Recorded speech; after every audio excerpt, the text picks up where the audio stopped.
De retour à Entre nous, exclusivement sur les ondes de TV Rogers. Avec nous, nous avons une femme exceptionnelle et c'est Mme Karina Potvin qui est enseignante à l'école secondaire publique Louis Riel. Elle a remporté le prix Femme chef de file en développement communautaire qui a été remis par la Condition féminine de l'Ontario. Félicitations, Mme Potvin, pour ce prix-là. Et vous êtes une femme qui s'implique partout, tant dans votre vie personnelle et à votre école. Pourquoi c'est important pour vous, là, comme ça? Parce que je trouve que c'est important de redonner. Il y a plein de choses que moi, j'ai pu vivre comme plus jeune, que c'est grâce à des gens qui donnaient de leur temps. Si les gens ne donnaient pas de leur temps, malheureusement, les enfants ne pourraient pas vivre des expériences parce que les coûts seraient exorbitants pour les jeunes familles, tout ça. Donc, puis aussi, redonner à la communauté, à un moment donné, quand on redonne, il y a un sentiment. Oh, je ne me le cacherai pas, quand tu redonnes, tu as un sentiment, ça fait du bien. Oui, c'est un peu égoïste dans le sens où il y a un gagne-gagne à l'intérieur de ça. Oui. Il y a un gagne-gagne. Puis je pense que cette mission-là, ces valeurs-là, de redonner, comme toi, Barbara, c'est une des raisons pour laquelle tu t'es mérité ce prix-là. Je pense qu'il y a souvent une inspiration, une personne, il y a une petite histoire. Puis dans votre cas, Karina, comment ça a commencé? Qu'est-ce qui vous a fait dire qu'un jour, vous vouliez redonner à la communauté? Mais j'ai toujours travaillé dans un centre communautaire à Ottawa, le Patro d'Ottawa, puis c'est un petit centre communautaire francophone, puis je voyais les jeunes que les parents n'auraient pas pu envoyer à des activités normales. Je veux dire, dans le temps, les cartes de membres étaient, je pense, de 10 $ pour l'année pour ces jeunes-là, puis c'est des jeunes en milieu défavorisé, mais grâce à le temps donné, puis c'est sûr qu'un moniteur, on se faisait payer, mais c'était pas beaucoup, puis on donnait beaucoup de temps supplémentaire. Puis c'était le fun de juste voir les enfants qui gagnaient beaucoup là-dedans. Et les parents aussi, quand ils venaient les chercher, ils savaient que les enfants étaient dans un milieu sécuritaire où ils apprenaient puis étaient avec des gens bien autour d'eux. Donc, c'est... Puis, je veux dire, en ayant des enfants, j'ai 3 enfants, puis je trouve que c'est important de m'impliquer parce que c'est le fun, à côté, de vivre des nouvelles expériences avec eux parce qu'avec des enfants, tu revis des choses que tu as oublié que tu avais vécues toi-même. C'est vrai. Tu redécouvres des choses, tu revis une passion, tu regagnes un gain d'énergie et tout ça. Même les pratiques à 7h30 le matin, là. Tu te lèves plus tôt la fin de semaine que la semaine. Vous êtes comment dire, un hockey mom, une maman hockey, là. Oui, j'entraîne mes 2 garçons. C'est ça. Donc, les pratiques, 7h30 le matin, c'est pas juste ces heures-là, mais c'est sûr. Mais c'est des moments spéciaux. C'est tout seul avec mon garçon le matin, entre les deux en voiture, quand il neige, on se rend à l'aréna, on a des petites discussions qu'on n'aurait pas autrement. Oui, donc, c'est ça, des beaux moments. Des beaux moments oui. ensemble. Oui. On parle de sport parce que vous avez joué au hockey à l'Université d'Ottawa. Et vous, en tant que professeur à votre école, c'est quelque chose que vous accordez beaucoup d'importance, c'est l'activité physique. Oui. Vous avez créé justement le programme Active à Louis. Oui, c'est un programme que, justement, à l'école, Louis Riel, c'est une école sport-études, mais on a quand même plusieurs filles qui ne sont pas très actives et beaucoup de filles en minorité visible. Donc, comme enseignante et avec d'autres enseignantes en éducation physique, on s'est dit qu'il faut trouver quelque chose pour faire bouger ces jeunes filles-là, que dans leur communauté, ne bougent pas beaucoup et c'est pas nécessairement intégré. Donc, on a parti à Active à Louis. Puis c'est vraiment des activités hors de l'ordinaire. C'est pas des sports typiques. C'est sûr qu'on joue au basket parce qu'ils le demandent. Mais tu sais, on a des ateliers de hip-hop et on bouge et comme ça. Et on a aussi rejoint le groupe Filles Actives. Donc, il y a une course. Les filles s'entraînent pour une course de 5 ou 10 kilomètres. Puis c'est vraiment juste des filles. Ça va se passer au mois de mai. L'école va être haute cette année pour la première fois. Puis il y a 6 écoles de la région qui participent, toutes des écoles francophones.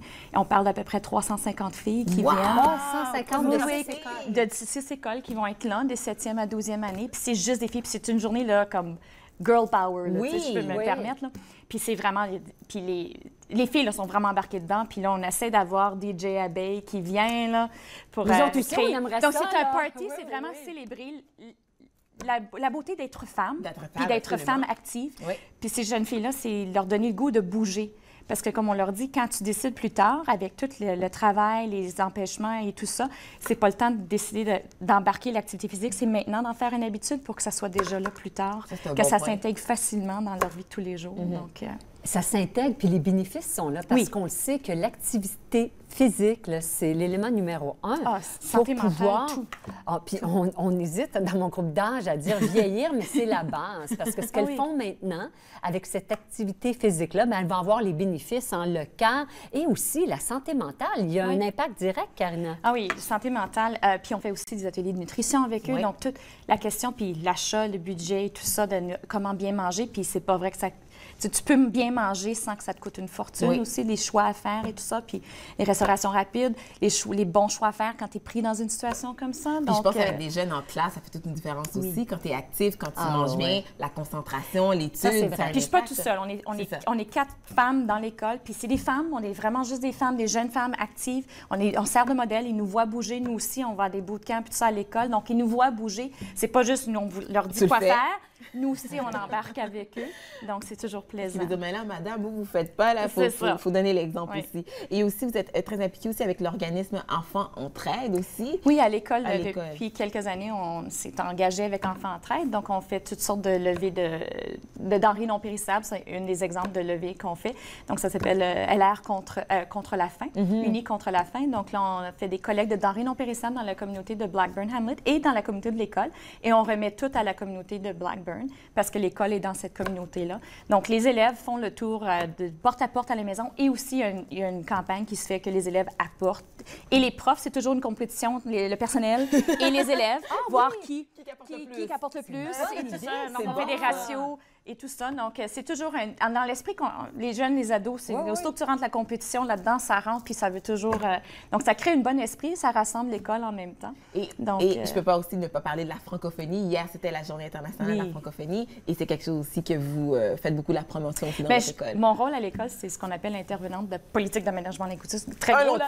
C'est comme animatrice culturelle, mais enseignante linguistique, c'est ça. Donc, c'est sûr que c'est les élèves, la conscience francophone développée chez les élèves et aussi la construction identitaire. Donc, la semaine avant la relâche, on avait activité tous les jours pour la semaine de la francophonie. Donc, on touchait de musique culturelle, on touchait aussi des gens, des personnalités dans le monde. Donc, c'est sûr qu'on met beaucoup d'emphase là-dessus. Puis la dernière journée, c'est une grosse, on appelle ça la rébellion. Donc, les enseignants, les élèves, puis il y a toutes sortes d'aspects. Ils ont fait un montage vidéo sur 15 expressions francophones qui devaient intégrer. Puis chaque groupe avait un milieu différent, par exemple, un garage, un autobus. Et c'était très drôle parce que les intonations, des fois, n'étaient pas aux bonnes places. Tu sais, il y en a un, tire-toi une bûche, puis c'était pas tout à fait à la main. C'était drôle parce qu'il y avait 15 expressions. Puis il y a des élèves par après qui ont rappelé les expressions dans le corridor. « Hey, madame, tire ta bûche! » C'est drôle. En tout cas, Mme Podven fait du travail exceptionnel. Encore une fois, félicitations pour votre prix. Merci. Et on va bien sûr tout surveiller ce qui se passe à l'école secondaire publique Louis Riel. Nous, on fait une courte pause et ça se poursuit entre nous exclusivement sur les ondes de TV Rogers.